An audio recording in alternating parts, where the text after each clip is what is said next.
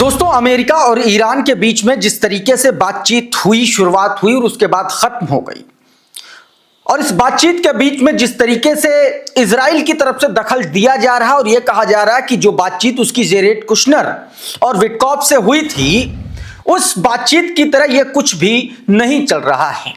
और अगले ही दिन यानी कि आने वाले बुधवार को, इसी बुधवार को फिर से वॉशिंगटन दौरे पर बेंजामिन नेतन्याहू जा रहा है।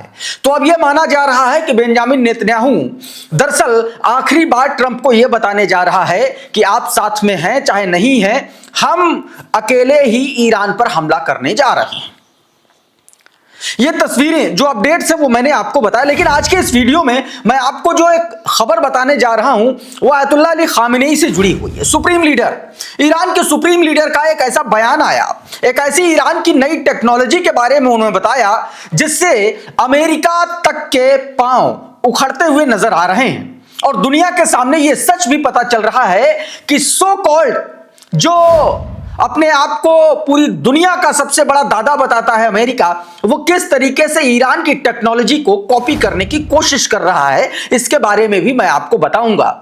बहुत सारे अपडेट हैं। इजराइल पर एक बार फिर से बताया गया कि 2000 बैलिस्टिक मिसाइल्स तनी हुई हैं और किसी भी वक्त हमला हो सकता है, इसके बारे में भी। और ईरान की संसद में ऐसा क्या, Iran chief of defence staff major general Abdolrahim Mousavi ने ऐसा क्या कहा जिससे अब ईरान के लोग भी तैयार हैं जंग के लिए, इस पर भी बातचीत करेंगे। बहुत सारी खबरें हैं, लेकिन सबसे पहले इस खबर को देखिए जरा। यह खबर दोस्तों बताता है कि ईरानी ड्रोन टेक्नोलॉजी की अमेरिका और रूस और चीन कॉपी कर रहे हैं। दोस्तों ये जो बातचीत हुई, ये जो ऐलान हुआ, ये जो बयान आया खामेनेई का, ये बयान दरअसल इस्लामिक क्रांति की 47वीं एक तरीके से जो 47वीं वर्षगांठ थी, इस मौके पर उन्होंने ये बयान दिया। और इस बयान में उन्होंने दो चीजें साफ साफ कहा कि ये जो ड्रोन टेक्नोलॉजी है, जो शाहेद ड्रोन है उनका, वो सीधे तौर पर चाइना, अमेरिका और रशिया जैसे देश कॉपी कर रहे हैं। अब ऐसे में एक बार फिर से इस बयान के अलग मायने निकाले जा रहे हैं कि क्या आने वाली जंग की तैयारी के लिए जो ईरानियन ड्रोन हैं उनका इस्तेमाल ईरान बखूबी करने जा रहा है। क्योंकि एक तस्वीर और निकल के सामने आई, जरा इस तस्वीर को देखिए। ये नई तस्वीर सामने आई है, ये Iranian red crescent deploy drone for the rescue mission के लिए इन ड्रोन्स को तैयार किया गया है। और ये जो तस्वीरें आप साफ तौर पर देख रहे हैं, इसमें यही बताने की कोशिश की गई है। ये ट्वीट देखिए जिसमें जानकारी दी गई, इसमें बताया गया कि ईरान रेड क्रिसेंट ने रेस्क्यू मिशन के लिए ड्रोन तैनात किए हैं। ईरान की रेड क्रिसेंट सोसाइटी ने आपदा और बचाव अभियानों के लिए ड्रोन तकनीक का इस्तेमाल शुरू कर दिया है। संस्था के ड्रोन बेड़े को आगे और मजबूत किया जा रहा है, जिसमें 125 विशेष ड्रोन जो अत्यधिक मौसम खराब और कठिन भौगोलिक परिस्थितियों में भी ऑपरेशन करने में सक्षम है। कार्गो ड्रोन जिनका उपयोग तेजी से खोज अभियान और हालात का आकलन और जरूरी सामान की डिलीवरी के लिए किया जाएगा। ये ड्रोन का इस्तेमाल, ड्रोन का प्रदर्शन ऐसे वक्त में दोस्तों किया गया है जब आप समझिए कि अमेरिका और इजराइल के साथ तनाव अपने चरम पर है। इसी बीच दोस्तों एक और बड़ा खुलासा सऊदी अरब को लेकर के हुआ। तो देखिए बीते दिनों अमेरिका की तरफ से, अमेरिका के एक बड़े अधिकारी की तरफ से एक बयान आया जिसमें यह दावा किया गया कि अगर ईरान ने न्यूक्लियर बॉम्ब बनाया तो अगले ही दिन सऊदी अरब के पास न्यूक्लियर बॉम्ब होगा। और उसके बाद आज जो खुलासा हुआ ये हुआ, और ये बात किसी और ने नहीं, आईआरजीसी के एक बहुत सीनियर कमांडर हुसैन करानी मोगदम ने किया।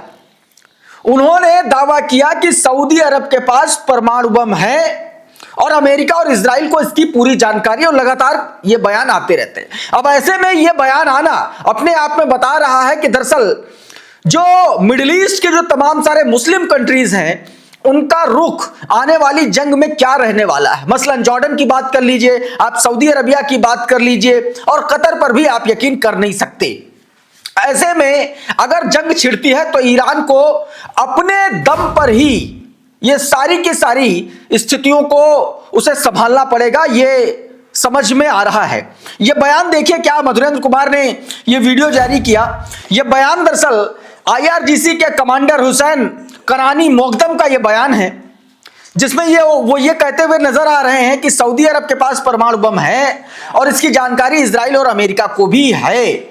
उन्होंने खुफिया सूचनाओं, कथित गुप्त अभियानों और ईरान पर मंडराते युद्ध के खतरे का भी जिक्र किया इस पूरे इंटरव्यू में। दोस्तों अब ये दोस्तों देखिए बहुत सारी चर्चाएं चल रही है और ईरान अपनी तरफ से तैयारी कर रखा। तैयारी की एक और तस्वीर जरा ये सैटेलाइट से खींची गई इस इमेज को देखिए।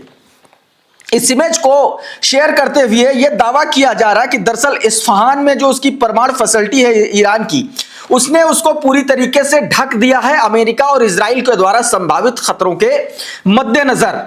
इस तस्वीर में दरअसल यह बताया गया है, जो ट्वीट में बताया गया वो आपकी स्क्रीन पर देखें। इसमें क्या बताया गया, कहा गया कि हाल की सैटेलाइट तस्वीरों से खुलासा हुआ है कि ईरान ने इस्फहान स्थित परमाणु फैसिलिटी में मौजूद भूमिगत सुरंगों के सभी प्रवेश द्वारों को मिट्टी से ढक दिया है। Institute for science and internal security के अनुसार यह एक असामान्य कदम है जिसका उद्देश्य सिक्योरिटी को बढ़ाना है और गतिविधियों को छिपाना या संभावित हमले की तैयारी करना हो सकता है। संस्थान का दावा यह भी है कि इस तरह की गतिविधियां पूर्व राष्ट्रपति डोनाल्ड ट्रंप के मिडनाइट हैमर ऑपरेशन से ठीक पहले के दिनों में भी देखी गई थी, यानी कि 12 दिनों के अग्रेशन के दौरान भी, उससे पहले भी देखी गई थी। संकेत साफ है कि ईरान किसी बड़े सैन्य खतरे को भांप रहा है और अपने संवेदनशील परमाणु ढांचे को बचाने के लिए असाधारण कदम उठा रहा है, यह बात इसमें कही गई। अच्छा, ऐसा नहीं है, अभी बीते दिन ही ईरानी संसद में एक बहुत महत्वपूर्ण, बहुत इंपॉर्टेंट ब्रीफिंग दी गई। विदेश मंत्री अब्बास अराक्ची के द्वारा और अब्दुल रहीम मौसावी जो ईरानी चीफ ऑफ डिफेंस स्टाफ हैं, उनके द्वारा तैयारियों को लेकर के और जो ओमान में जो मस्कट में बातचीत हुई उन दोनों को लेकर के ब्रीफिंग दी गई ईरानी संसद में बंद दरवाजे के बीच में। और इस बीच अब्दुल रहीम मौसावी में सैन्य तैयारियों का भी जिक्र किया और कहा कि किसी भी, ऐसा दावा किया जा रहा है कि किसी भी परिस्थिति को के लिए ईरान अभी तैयार है। ये उसी दौरान की तस्वीरें आप देखिए, सैयद अब्बास अराक्ची एक तरफ, दूसरी तरफ आप देखिए अब्दुल रहीम मौसावी आपको नजर आ रहे होंगे। संसद के भीतर ब्रीफिंग की वो तस्वीरें निकल के सामने आई हैं। ऑब्जर्वर रिपोर्ट ने ये तस्वीरें जारी की और लिखा, in a closed door session Iran parliament was briefed on the recent talk with the US by foreign minister Abbas Araghchi as well as the national defence situation by chief of staff major general Abdul Rahim Mousavi. इनके द्वारा इन सबको brief किया गया है मौजूदा परिस्थितियों को ध्यान में रखते हुए। इस बीच एक और बड़ा दावा स्टेट टीवी के हवाले से, प्रेस टीवी के हवाले से खबर है, जिसमें जो प्रवक्ता हैं, आईआरजीसी की जो प्रवक्ता हैं, सशस्त्र बलों के प्रवक्ता अबुल फजल शोकरची ने सीधे तौर पर अमेरिका और इजराइल को एक बार फिर से उन्होंने चेता दिया और उन्होंने कहा कि अगर कोई भी आक्रामक कार्रवाई की गई तो उसका जवाब पिछले 12 दिनों के युद्ध के अग्रेशन के दौरान जैसा दिया गया था उससे और ज्यादा घातक होगा। जरा देखिए क्या कुछ कहा गया है। Our experiences during the 12-day war in last June, the level of preparedness of Iran's armed forces to confront any strategic mistake by the enemy and their measures is at a very high level. during the 12-day war. अब इसी बीच दोस्तों खबर Washington से है, Israel से भी है।